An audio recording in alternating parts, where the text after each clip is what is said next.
মতুয়ারা পার্লামেন্টে জায়গা পাচ্ছে না কেন? মতুয়াদের মহাসম্মেলন ঢাকাতে হচ্ছে না কেন? তার একের পর এক আক্ষেপ।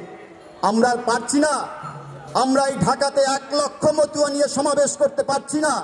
আমাদের 50 লক্ষ মতুয়ার আমরা যদি আহ্বান করি 10 লক্ষ মতুয়া নিয়ে যদি আমরা একটা সমাবেশ করতে পারতাম, আমরা যদি পূর্ণব্রহ্ম শ্রী শ্রী হরিচাঁদ ঠাকুরের জন্মদিনকে জাতীয় দিবস হিসেবে সরকারি ছুটি হিসেবে প্রত্যাশা করতাম, তাহলে অবশ্যই পেতাম।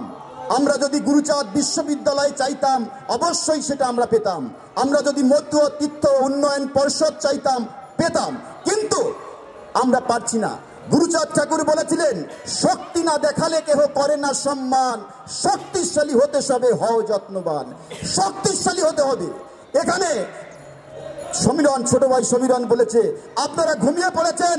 না, মতুয়ারা হলো সিংহ। আমাদের মতুয়াদের মনোগ্রাম দেখবেন, হরি এবং করির যে আক্রমণ দৃশ্য, আমরা হলো মতুয়া সিংহ। গুরুচাঁদ ঠাকুর বলেছিলেন বাংলার শিখ হবে মতুয়া। আমরা যদি সেই বাণীর যদি মর্মার্থ যদি না বুঝি, তাহলে কিন্তু আমরা ঘুমন্ত সিংহ হয়ে থাকবো। আর ঘুমন্ত সিংহের কোনো দাম নাই। আমি সবাইকে জেগে ওঠার আহ্বান জানাই।